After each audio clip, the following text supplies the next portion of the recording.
अमदेवाः भद्रं पश्येमाक्षभिर्यजत्राः स्थिरैरङ्गैस्तुष्टुवागं सस्तनूभिः व्यशेम देवहितं यदायुः। ॐ शान्ति शान्ति शान्तिः।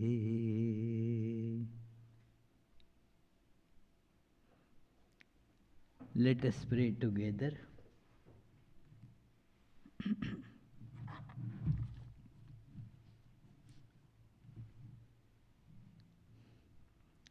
We offer our salutations to the all-loving being who endows all beings with consciousness. We meditate on the Lord who is the origin of the universe. Lord, thou abidest in all, thou art all, thou assumest all forms, thou art the origin and goal of all. Thou art the self of all. Thou art existence, knowledge, and bliss. Salutations unto thee. May the world be peaceful. May the wicked become gentle. May all creatures think of mutual welfare. May their minds be occupied with what is spiritual and abiding. May our hearts be immersed in selfless love for the Lord. Peace, peace, peace be unto all.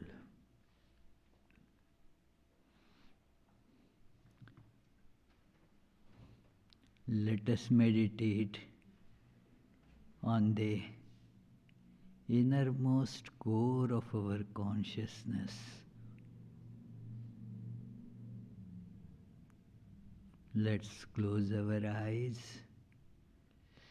and think of this core as self-effulgent, full of bliss,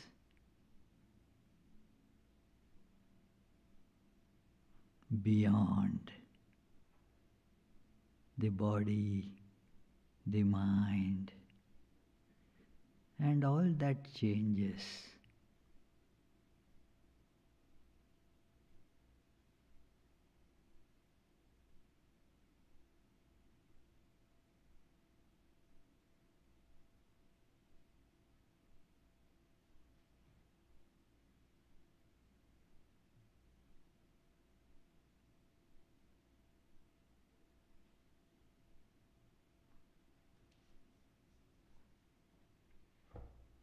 Therein is the source of all bliss,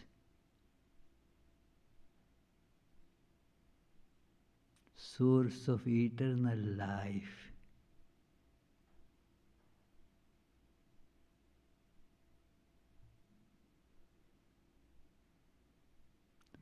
source of love and peace.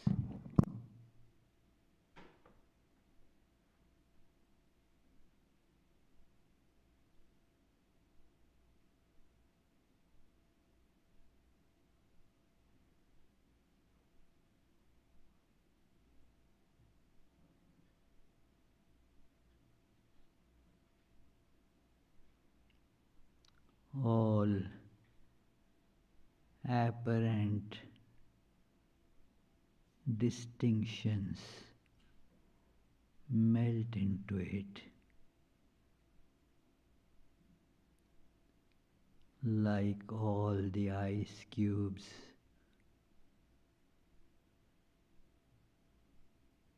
melt into one in the warm weather.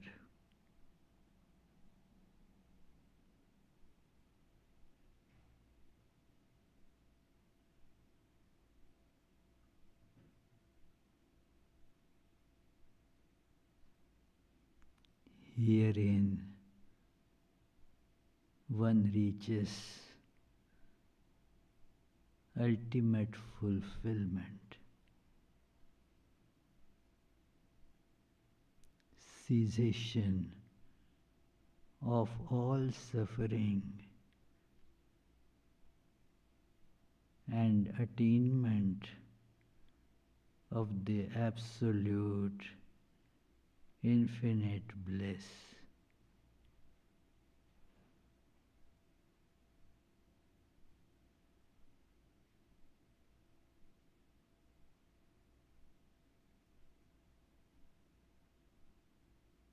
Thus, this is the goal of life.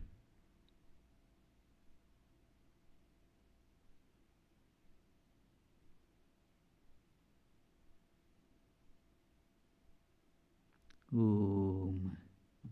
Peace, peace, peace.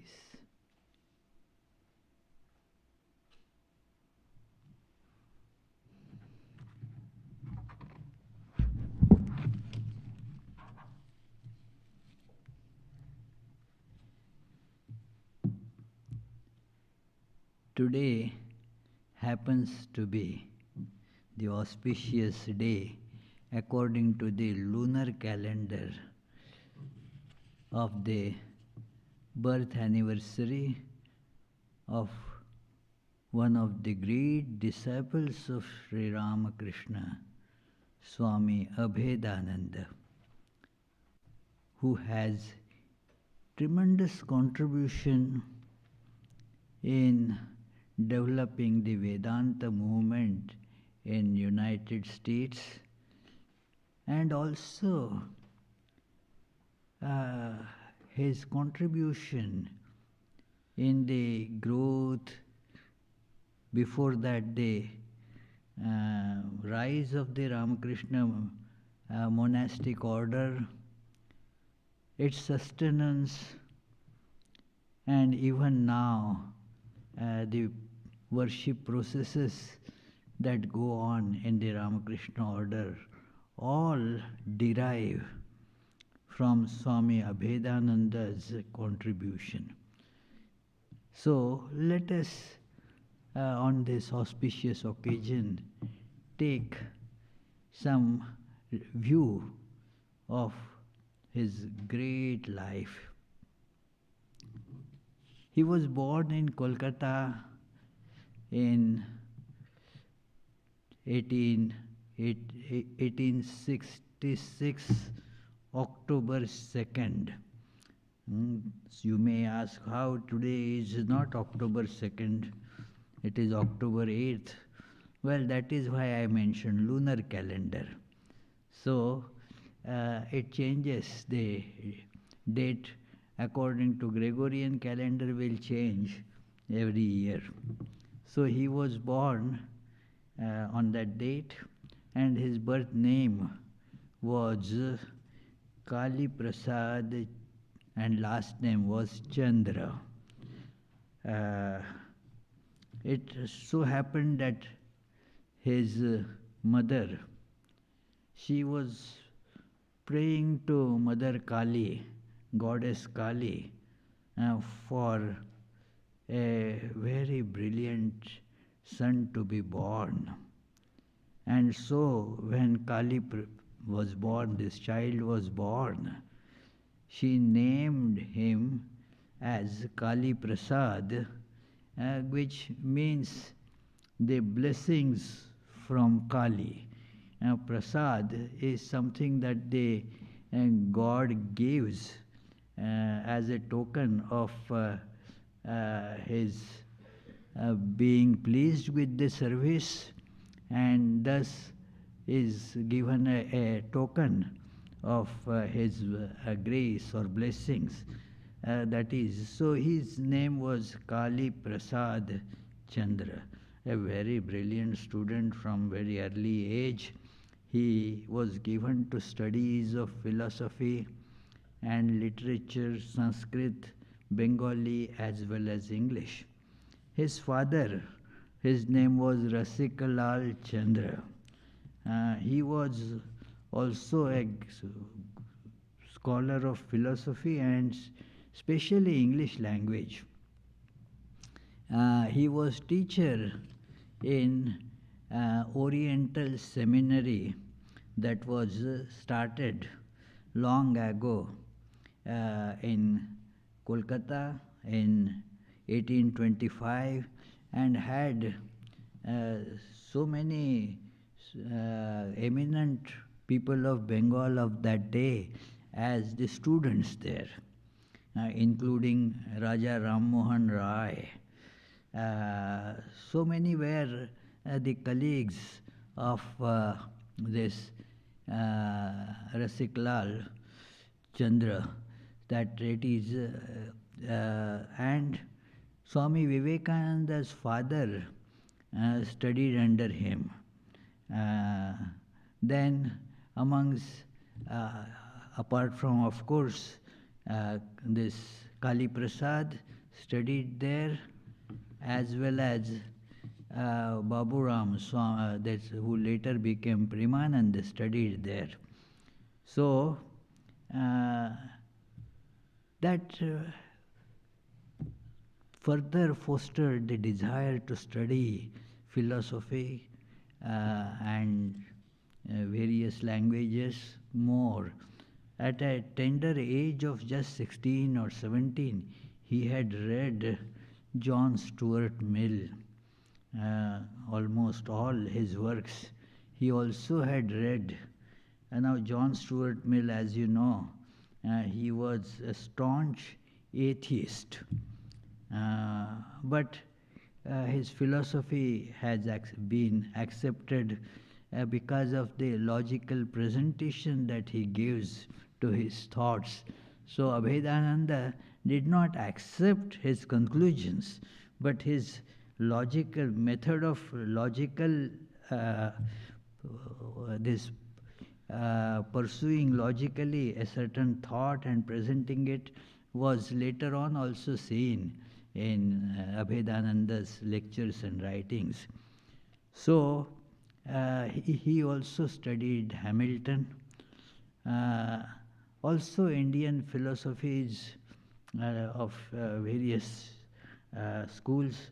He was attending at the age of just about 17 the lectures being given by Shashadhar Tarka Chudamani, who used to come to Sri Ramakrishna and was a devotee there.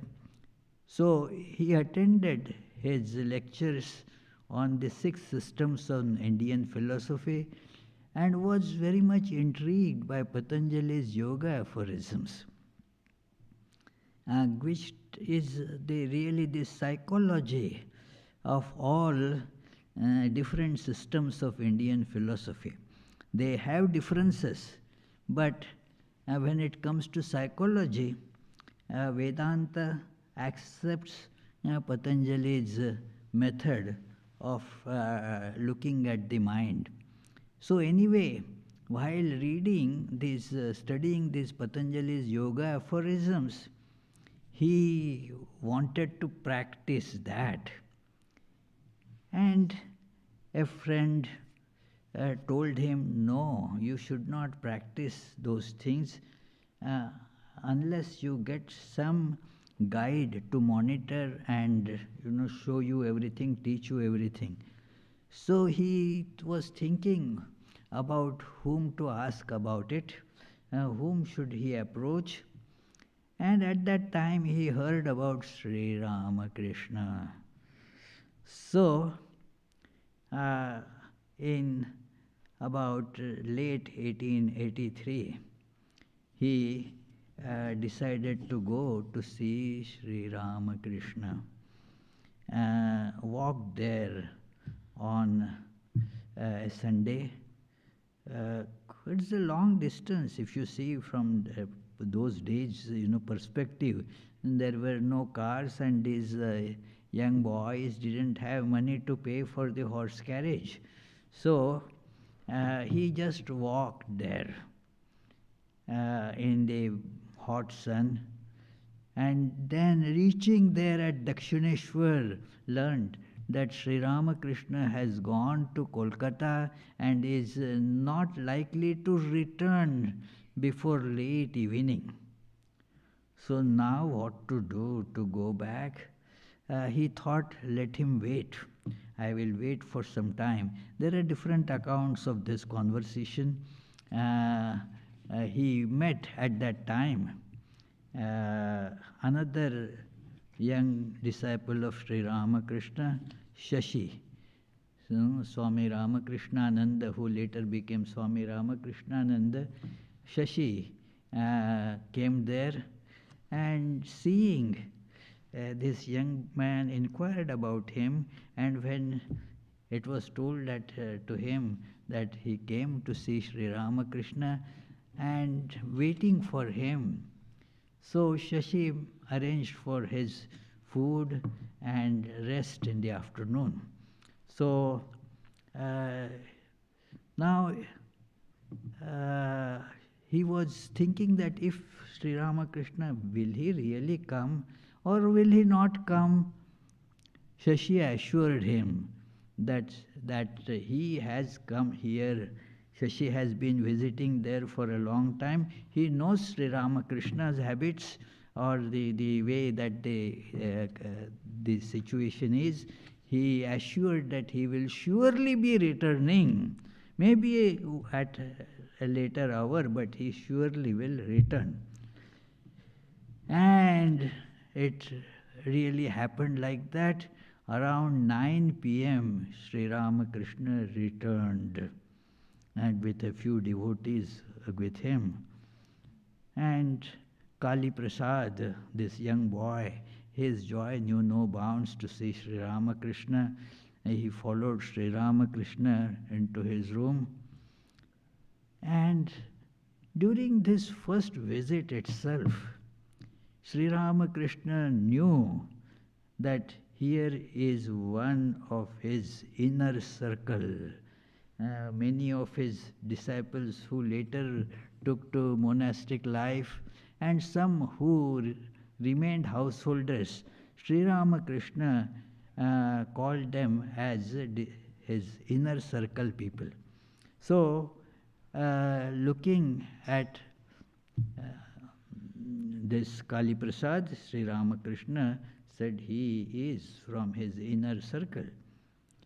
And Kali Prasad expressed his desire to practice the Patanjali's yoga aphorism system's yoga system. Sri Ramakrishna told him that in previous birth he was a yogi, and he will initiate him into that practice. He asked Kali Prasad to protrude his tongue and wrote the mantra on the tongue. That is a method of giving mantra diksha or initiation. And not all gurus can practice that. It is a very special tantric rite.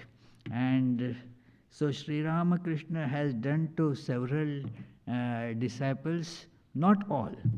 So he wrote some secret formula, mantra, on Kali Prasad's tongue, and that transformed Kali Prasad.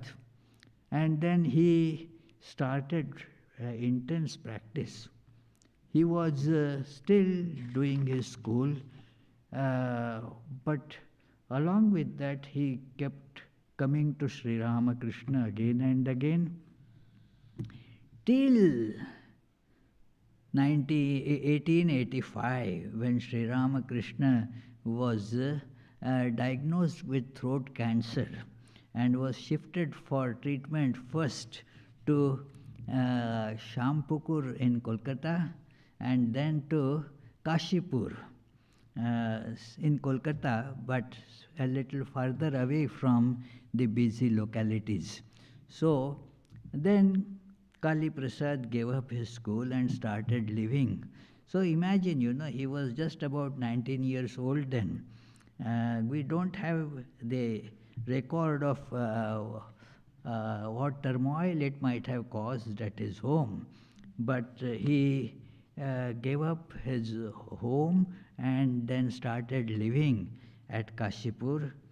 with other disciples of Sri Ramakrishna, serving Sri Ramakrishna, attending all that was needed to be done for that purpose, and was also doing all the spiritual practices in accordance with what was told to him by the Master. So things were moving on like that. Intensity of spiritual practice was growing amongst all those disciples there. While they were serving Sri Ramakrishna, a lot of time was spent in practicing meditations and reading philosophical or scriptural books. It was going on like that. It is mentioned that he, along with two other disciples of Sri Ramakrishna, just went to this Bodh Gaya one day and came back. Sri Ramakrishna mentioned, "What did you see there? What is here is also there. And what is there is also here." So they formed a very close bond of friendship. All those disciples, they became like a one group. Sri Ramakrishna and then his biographer Swami Sardananda mentions that during Sri Ramakrishna's sickness, he brought all these young disciples together and in a way started this Ramakrishna order. A movement was started there in Kashipur. Swami Shivananda, one of those direct disciples of Sri Ramakrishna, called Mahapurush Maharaj. Swami Vivekananda gave him this name because of his tremendous spiritual awareness that you are a Mahapurush. So anyway, he mentions this, that Sri Ramakrishna himself constituted this whole order at that place. And there, while everyone was doing spiritual practice, a special incident happened in Swami Abhedananda's life. Kali Prasad then. So Kali Prasad, while was practicing spiritual disciplines in a particular way as told by Sri Ramakrishna. At that time, Narendranath, that is future Swami Vivekananda, was also burning with tremendous spiritual practices and spiritual attainments. And Sardananda writes that he felt an awakening of certain powers in him, powers to transmit spirituality through a touch. And Narendranath felt that power coming to him. And when you get some new power, you get tempted to test it. That is the attraction of newness. That, this is going to happen, this power is there, let me test it. And immediately, like children, you can see that image in children, they want to test it. Narendranath had that eagerness, that to test this power. Is it real?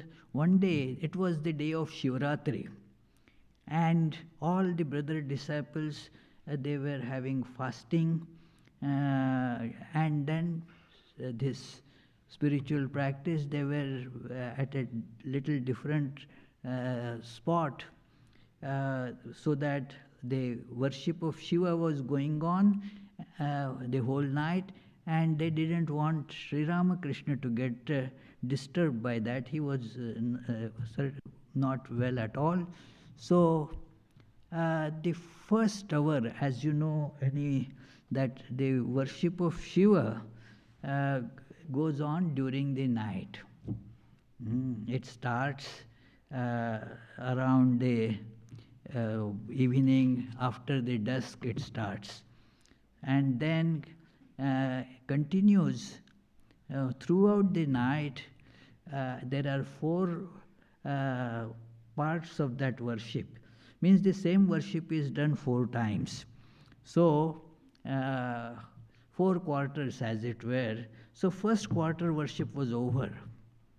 And then, after the worship, Narendranath was just resting a bit, and somebody, uh, Narendranath told somebody that, okay, can you prepare some tobacco for me?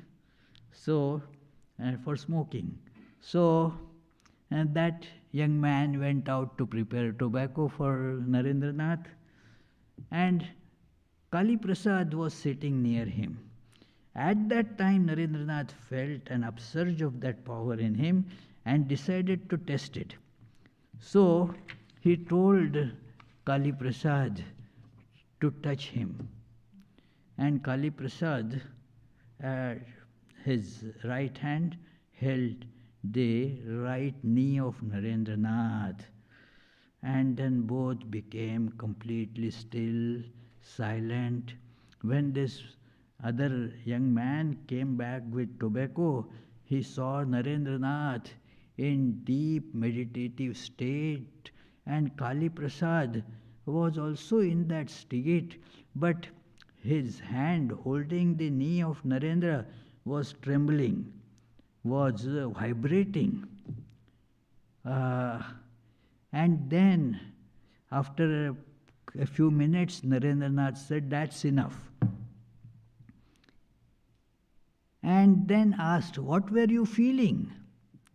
He said, "My hand was trembling as if when one holds a live battery, then the current passes, and so my hand was feeling like that." So this man who made tobacco asked him further, "Was it trembling, and were you aware of it? Did you try to stop that trembling?"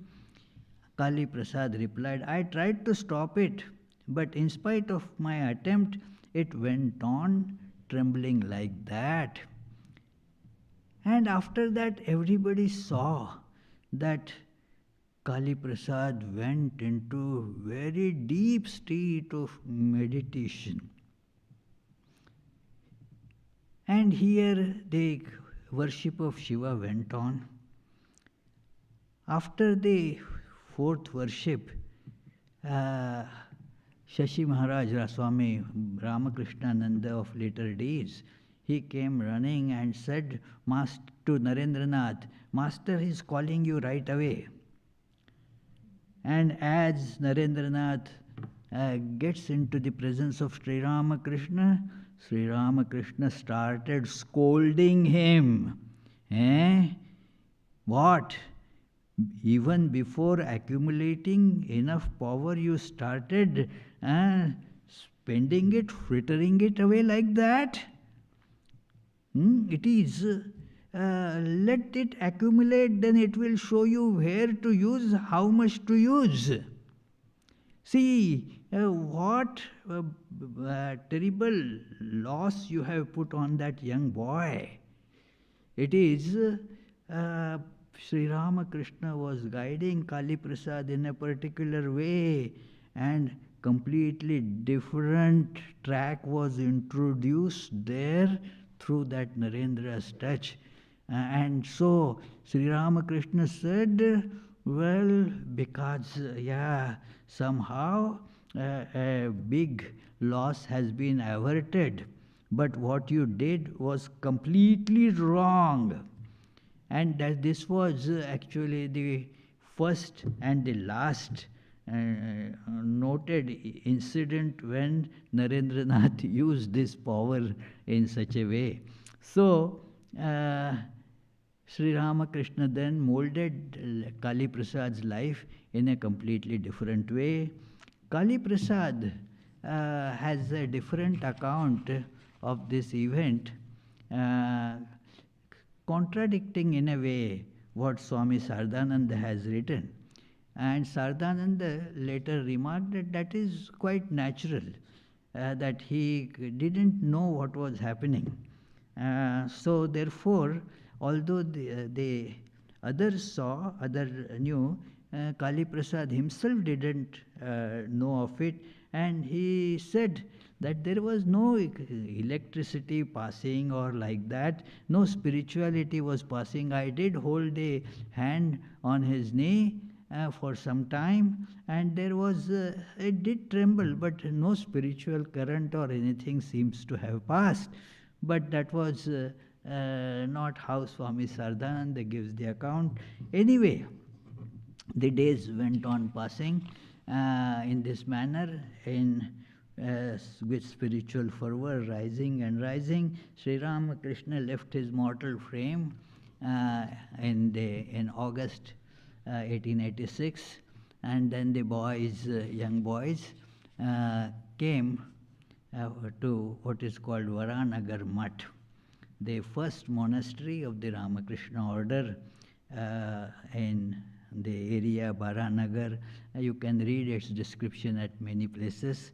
And there was nothing really, there was not much money. Somehow they were managing the worship of Sri Ramakrishna and begging some food here and there. Used to eat that or so, but the days were passing with great joy of spiritual practice. The joy never comes from the material as such. Whether it is there or it is not there, it is not capable of bringing any joy to us. It is coming from within. The more the covers of covering are removed, the more it manifests. So that is what was manifesting there. And so when that is there, nobody ever cared about what kind of food they are getting and so forth. They were not at all matters of concern. At that time, they had gone to Atpur, and where Swami Premananda, his maternal home was there, his parental home. So there they all took the informally monastic vows. And then when they came back, they assumed proper monastic names, took monastic vows. At that time, an incident happened that in Baranagar Mutt, that Narendranath consulted this Kali Prasad that we should take monastic vows in a proper way, in a formal way as prescribed in the scriptures. And Kali Prasad said, very good. And he said that he had gone to a cave to meet one Hatha Yogi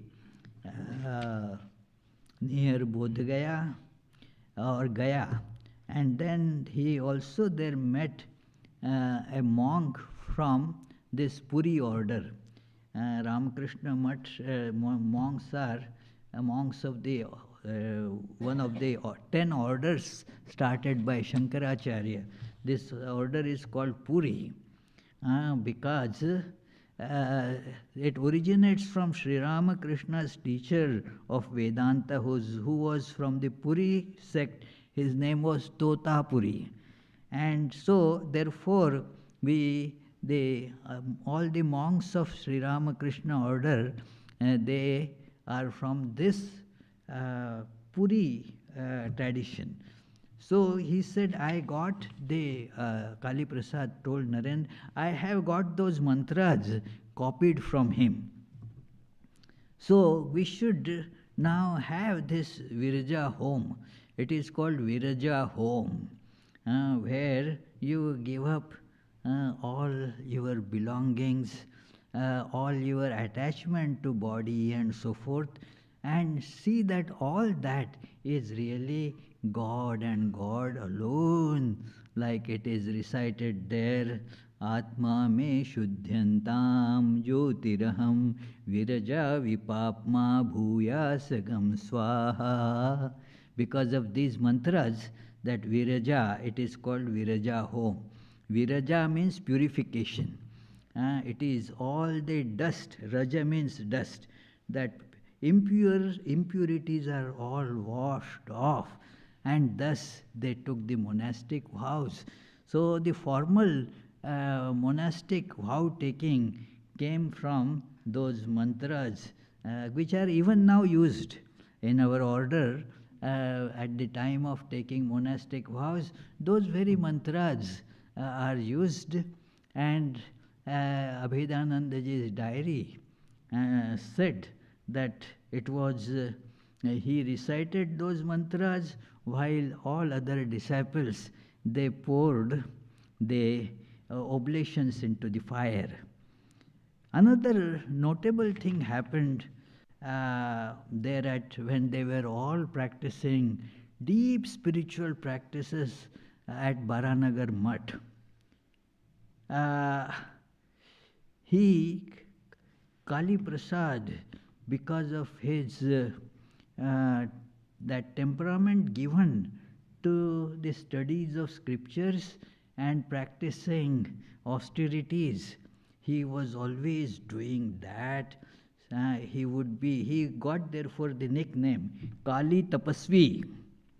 They call Kali the austere. So he would shut his room and then read scriptures and all that.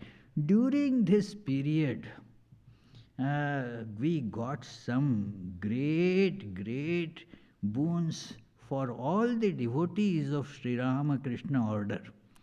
All devotees got these boons from him. At that time, he composed these invaluable hymns that are recited almost or really on daily basis.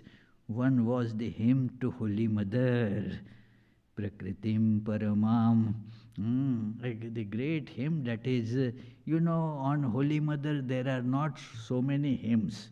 First of all, very few hymns are there, and this one is so precious that probably very few now make any attempt to write, because it will get into comparison with this one, and it is not easy to match any composition with the grandeur of this one.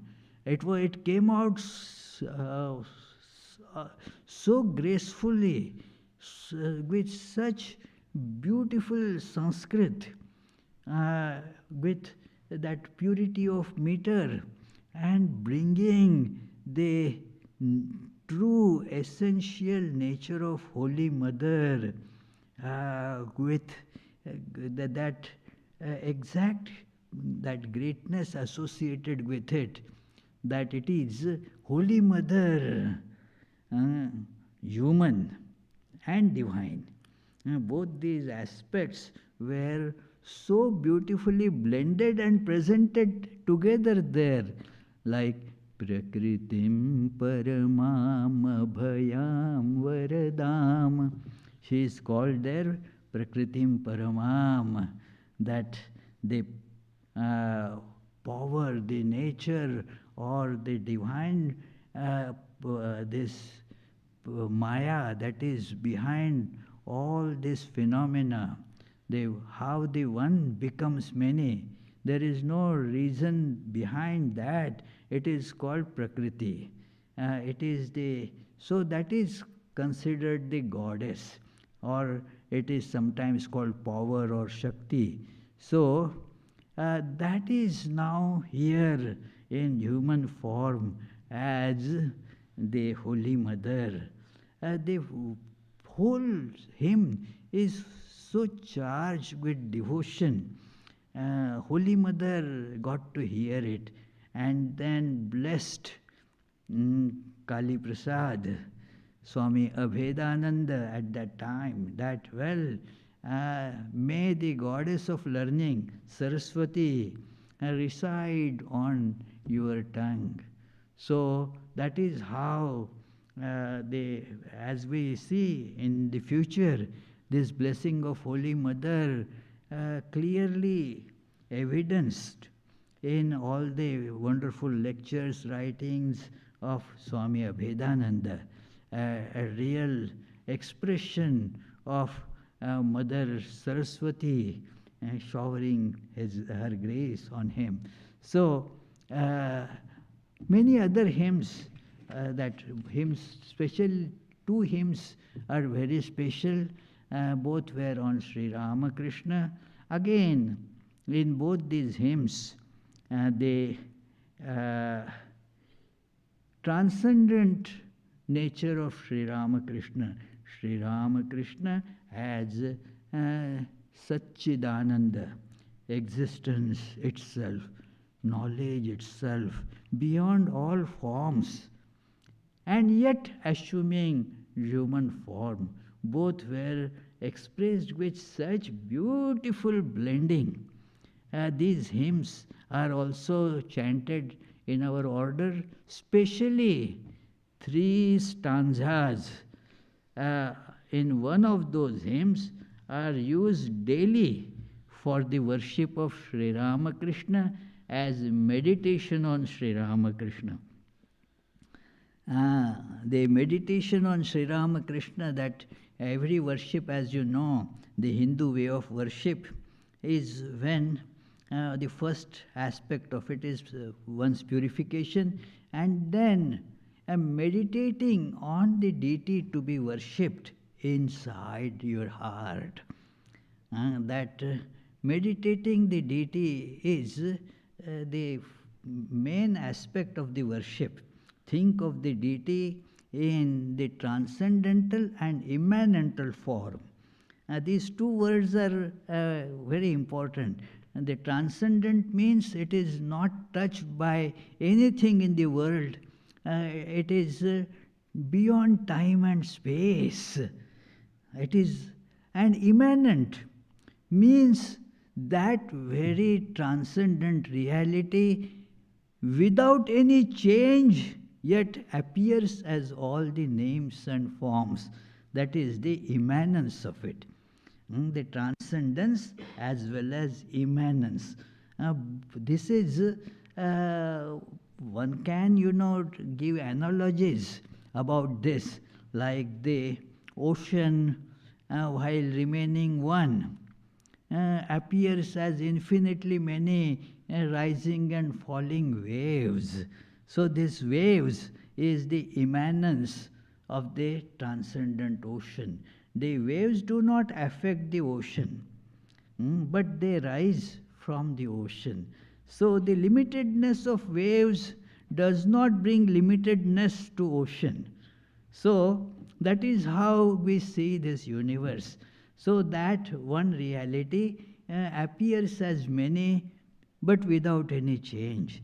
So this is meditated upon, and then that deity, as it were, is brought out and worshipped outside. So, for this worship of Sri Ramakrishna, the meditation mantras used are composed by Swami Abhedananda. And even the procedure of worship, Swami Abhedananda and Shashi Maharaj, Swami Ramakrishnananda, they together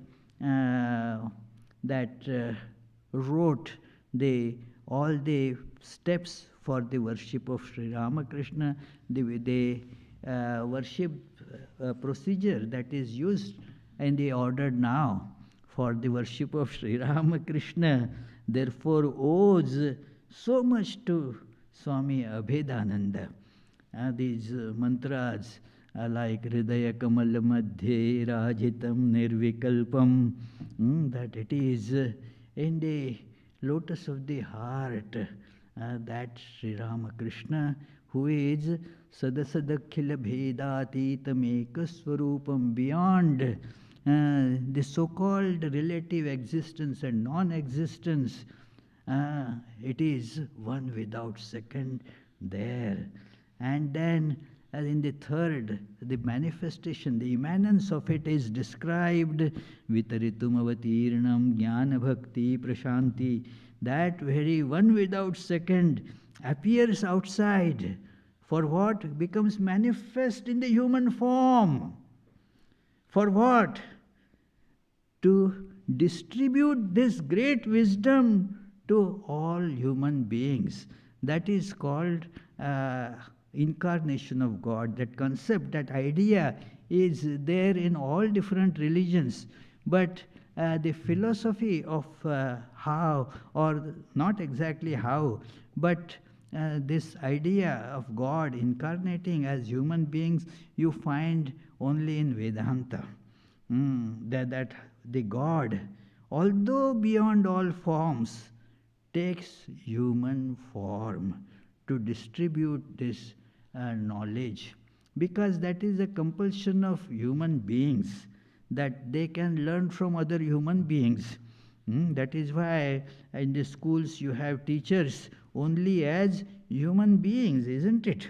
Yeah, in your UMass Dartmouth, do they give the post of professor to some, say, a dog or a donkey? No, they are not allowed to apply. It is the only human beings, because that is our compulsion. We learn from human beings. So God also, to teach humanity, has to come in human form. This is a very beautiful idea. In Christianity you have similar idea, but not philosophically clarified. Like you read in John's book that the Word became the flesh. The transcendent became manifest in flesh and blood. So that is how you have this idea in other religions as well. There is the idea of the God coming to Moses. So it is that the knowledge is imparted in this manner to humanity. So all this is what Swami Abhedananda did while in Baranagar Mutt. He was just about 20 years old then. Imagine, he was not the youngest of the monastic disciples, but second youngest. It is the younger than him was Khokha Maharaj, Swami Subodhananda, about a year younger than him. So it is then when the history, Swami Vivekananda came to United States to deliver the message of Vedanta to humanity. And his work was expanding here. Lot of people wanted to hear Vivekananda. His mission was spreading, and he wanted somebody, one of his brother disciples, to come to help him out. So the one who came first there was Swami Abhedananda. That it was in London, 1896. Abhedananda came there, and Vivekananda announced his lecture without telling this young man, it is that when he saw on the billboards his name, he protested, "I didn't know, and I have not given any speech." That was his first speech given in London. His first speech ever given in any language. He didn't speak before that in English or Bengali or Sanskrit. And here he has been pushed on the stage. The description goes that the hall was just packed with no even standing room left there. So, and the lecture came out so good. Everybody praised Vivekananda's brother, one of the disciples of Swami Vivekananda, who was instrumental in making the monastery there in Himalayas, the Advaita Ashrama. So Captain Xavier, he remarked that Abhedananda is an automatic born speaker. He will be very, very successful, and they were the words that came out to be very true, even after this first lecture. So, uh, Vivekananda, as some records show, that was a little doubtful because Abhedananda's English was, he thought, was not that good. Now, with Vivek, comparison with Vivekananda is a different thing, you see. So, but soon those doubts were cleared. Whatever was probably slightly deficient, that deficiency was gone. He was called then to New York to take the charge of Vedanta Society of New York, the first Vedanta society. So he came there in 1897 and became such a successful speaker. He traveled all over and gave uh, such wonderful talks on varied topics. His main forte was yoga psychology. That and the books are there, about his books on yoga psychology, how the yoga is the way to bring the mind to right focus, to make it the worthy instrument so that it can deliver the absolute good to a person, that can take him to the ultimate realization. So, his many, many books on Vedanta philosophy and such things. He also started and did some translation of Gospel of Sri Ramakrishna. There is some books that his translation, Abhedananda's translation of the Sri Ramakrishna Kathamrita in Bengali. So, from that Bengali, he translated into English. It seems he was the first to translate that. It is, but his translation somehow did not meet the approval of the author Mahendranath Gupta.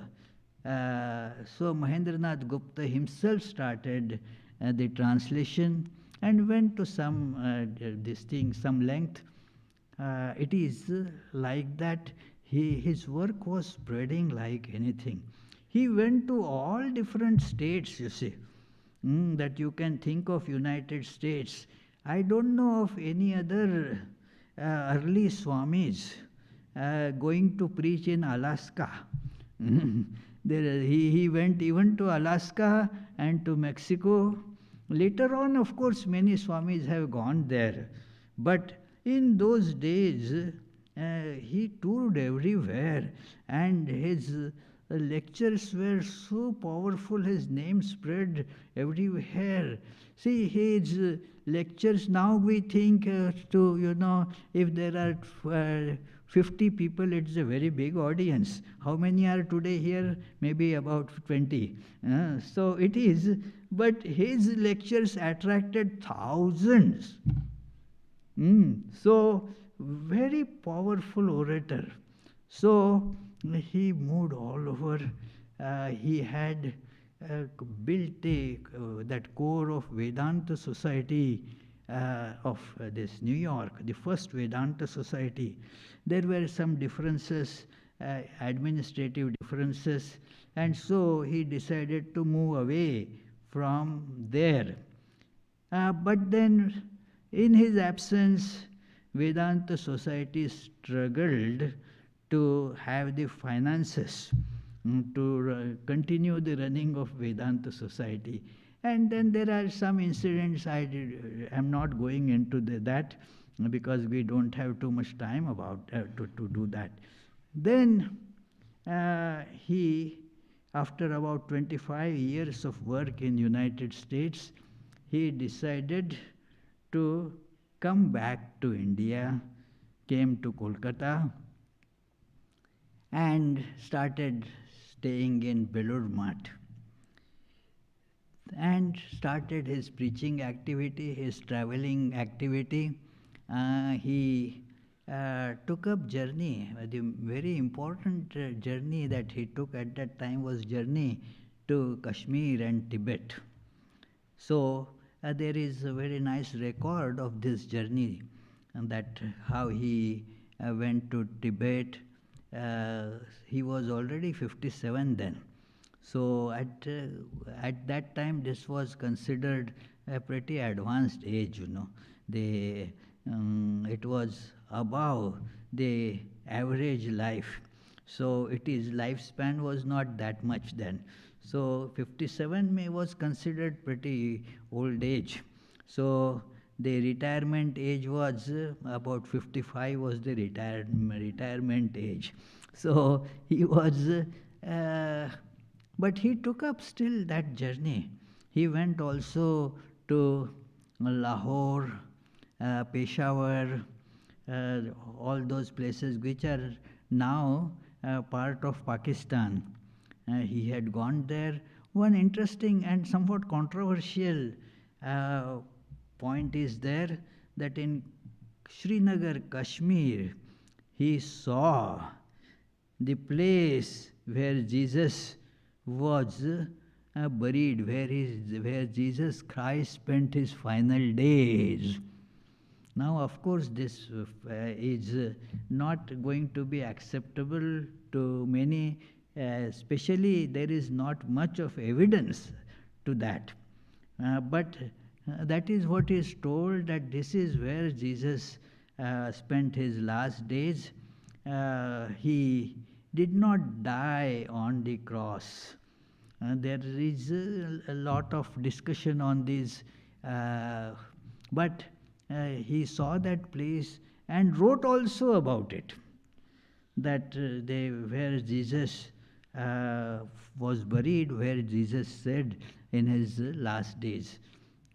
He then started a center in Kolkata, because Belur Math was further away from the city according to the standards of those days. So therefore, people from the city could not always come to Belur Math. Also, he saw that city of Kolkata is this center for all the culture and education. So he wanted to start a center there, and he started it with the name Ramakrishna Vedanta Center, Ramakrishna Vedanta Math. It was like Belur Math, Ramakrishna Math had Belur, and he started this as Ramakrishna Vedanta Math. And it still is functioning quite well. Many thought that this is kind of a rift between the Ramakrishna Math and Swami Abhedananda, that actually neither Ramakrishna Math, these authorities, nor the Vedanta Math authorities accept that there was any time any rift. It is, he started this center for the furtherance of the spreading the teachings of Vedanta, teachings of Sri Ramakrishna, and so forth. And he was never, he never had any, inimical relations with the other disciples of Sri Ramakrishna or other devotees of Sri Ramakrishna at Belur Math. So, in fact, he remained a trustee of this Ramakrishna Math and mission at Belur Math till the end. So, he passed away in 1939, the last monastic disciple of Sri Ramakrishna. So, before that, in the honor of Sri Ramakrishna's birth centenary, he had given a Bengali talk on the radio that was recorded, a voice recorded. That's the only voice of any direct disciple of Sri Ramakrishna recorded and presented. It is. That was the speech that was given on radio on that day.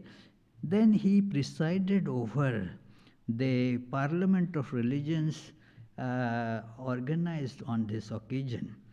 So, and this Parliament of Religions, he, in his beautiful, very sublime and profound presidential address that he gave, I am going to read a small part of it to conclude this today's discussion on this. And I am quoting here from his that lecture that was given as an account given of it in his biography, Abhedananda's biography, written by Moni Bakshi. So in that this account comes.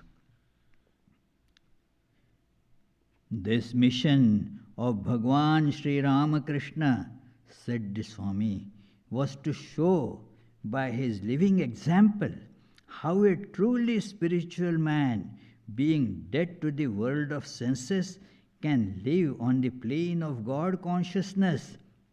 For the first time, it was demonstrated that all religions were like so many paths heading to the same goal, that the realization of the same Almighty Being is the highest ideal of Christianity, Mohammedanism, Judaism, Zoroastrianism, Hinduism, as well as of all other religions of the world. Sri Ramakrishna's mission was to proclaim the eternal truth that God is one, but has many aspects, and that the same one God is worshipped by different nations under various names and forms, that he is personal, impersonal, and beyond both, that he is with name and form, and yet nameless and formless. In conclusion, the Swami observed, I hope that this Parliament of Religions will sound the death knell of all communal strife and struggle, and will create a great opportunity for promoting fellowship amongst various faiths. This was actually his last public address. His health was deteriorating and he passed away, as I mentioned earlier, 1939 at Darjeeling. So, my salutations to Swami Abhedananda, and then today, after this, there will be Arati. Since this is a life narrative, I don't think there are any questions about that. So, we will not have a question answer session today. So, we will now move to the hall there, where there will be the regular evening Arati, and then there will be the birthday song. There will be no reading of biography because we had the whole lecture on that, but there will be the Arati and the special birthday song. So, and then after that, there will be the soup supper. You are all invited to join in that. Let me conclude with the closing prayers. And yes, I have to give you the updates of coming week's programs. Next week, the Sunday lecture that will be given by Chester Bonsek, that is October 15th. Chester Bonsek is a wonderful speaker and a great student of Vedanta. The topic he has chosen is The world according to Vedanta. The Tuesday and Friday classes at 7:30 p.m. will go on as usual. The Tuesday topic is Gospel of Sri Ramakrishna. Fridays it is stories from Srimad Bhagavatam. They every day morning and evening meditation, prayers, reading, and that goes on as per the times given in our flyer. On Saturday morning there is the opportunity to extend a helping hand in some maintenance work, cleaning work, and so forth. And there is a guided meditation at 11 o'clock, guided meditation and prayers. You are invited to join any of all of these programs. Closing prayer, please.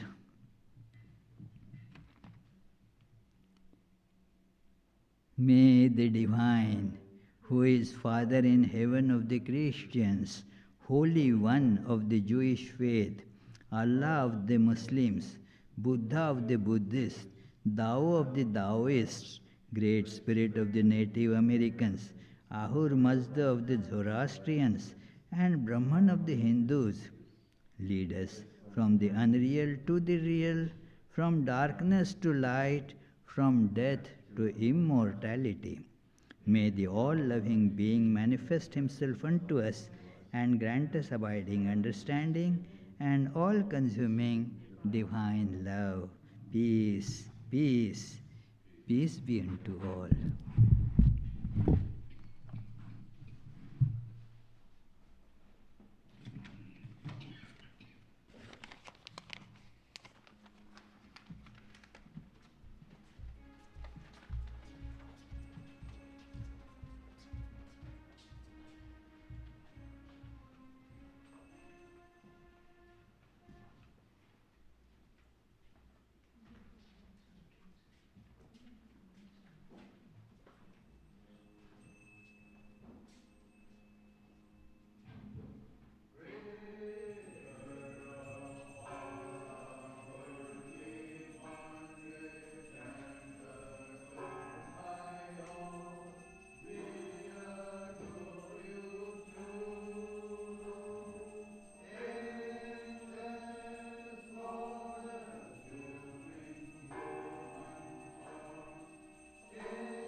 Krishna